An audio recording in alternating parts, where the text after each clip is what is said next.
Welcome to Radio Friends on the day after the 4th of July. This is Friday, July 5th, and we have Joan Stack with us from the State Historical Society. Welcome, Joan. Did you have a good 4th of July? Oh, yes, excellent. Good, good.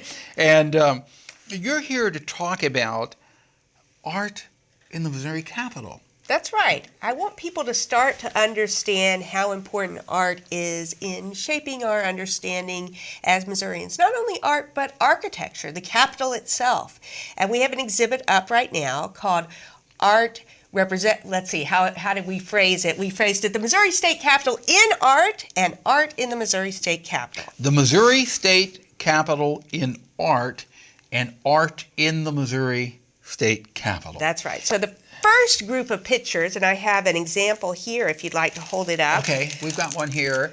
And if you want to take a look at this, you can go to kbia.org, click on Talk Shows, and then Radio Friends, and you can see what we're talking about. But for the people who are driving right now and listening on the radio, why don't you tell us what I'm holding? It's an impressionistic image of the Missouri State Capitol from Wares Creek in Jefferson City.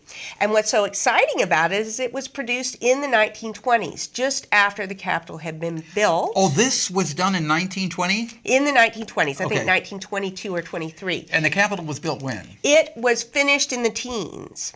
And so it was a new building, and Missourians were very excited about it. And this Jefferson City artist by the name of Lester Parker did a series of paintings using the brand new impressionistic style, which he had learned when he had visited France.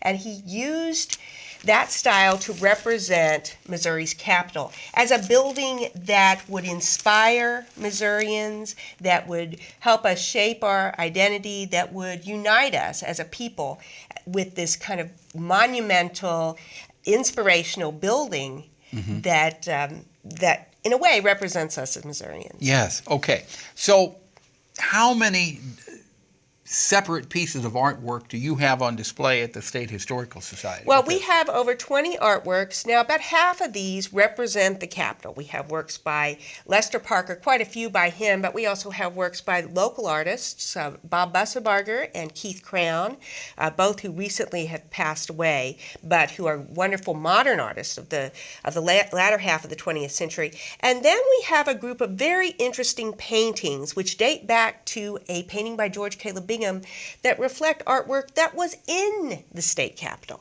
So we have George Caleb Bingham's study for the portrait of Thomas Jefferson that was in the Capitol. Now, the Capitol burned in 1911, and the new Capitol was built, which is the one you see in the Lester Parker painting. But then a number of artists were involved in decorating the Capitol. We have two studies for Civil War paintings by the great illustrator and artist N.C. Wyeth.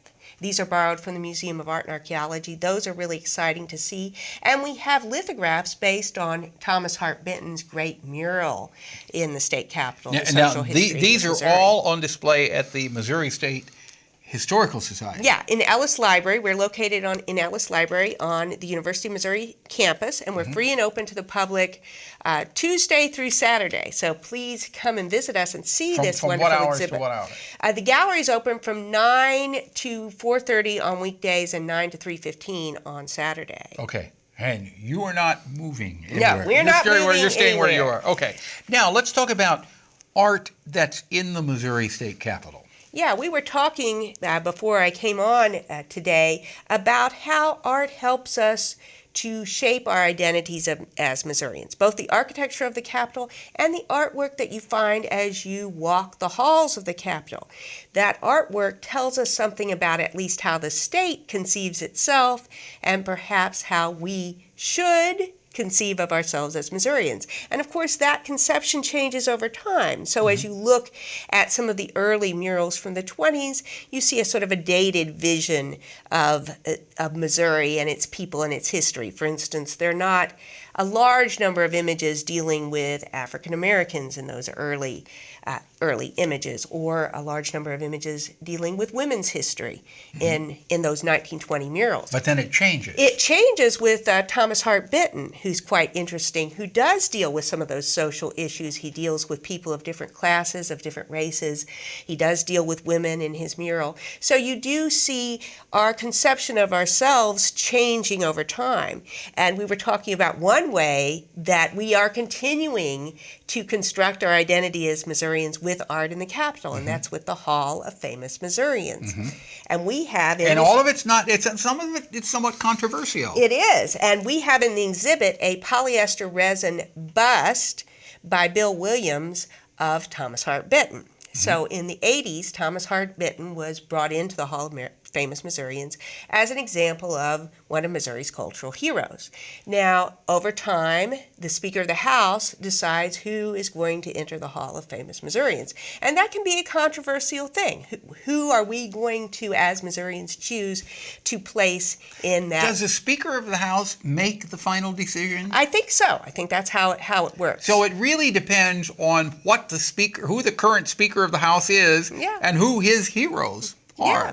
So the last one that was inducted into the Missouri, what is it called? The Hall of Famous Missourians. The Hall of Famous Missourians was Rush Limbaugh. He was, very recently Rush Limbaugh was brought in. Now, in some ways that just reflects the era in which we live in and how we are understanding ourselves as Missourians. And Rush Limbaugh is somebody that a number of people consider a very important and certainly culturally significant figure. So whatever you think of that, of the fact that Rush Limbaugh is in there, I think it's interesting to try to look at artwork and see how it reflects the culture of the period. Even today, you see that happening. So actually you can learn a little bit about our history just going to the state capitol and looking at the artwork of how we have changed. Yes, and thinking about how the artwork reflects the period in which it's painted, even if it's representing a historical event. So, for example, the two N.C. Wyeth paintings that were done in 1920 represent an image from the Civil War, but they have a perspective of 1920s rather than the actual perspective of the Civil War. Joan, you're fascinating. You're fascinating. I'm always amazed at the information that just comes right out of your head. Thank you so much for coming by from the State Historical Society. You will come back again. Oh, yes, thanks. All right, and don't forget, the Missouri State Capitol in art at the State Historical Society right now. Yes. Okay. Joan Stack. Let's see, Capital City Players and Adult Daycare back with us on Monday. Have yourself a good weekend. Our program directed by Travis McMillan of the Reynolds Journalism Institute. Audio is Pat Akers from KBIA. Our floor director is Rachel Gangware.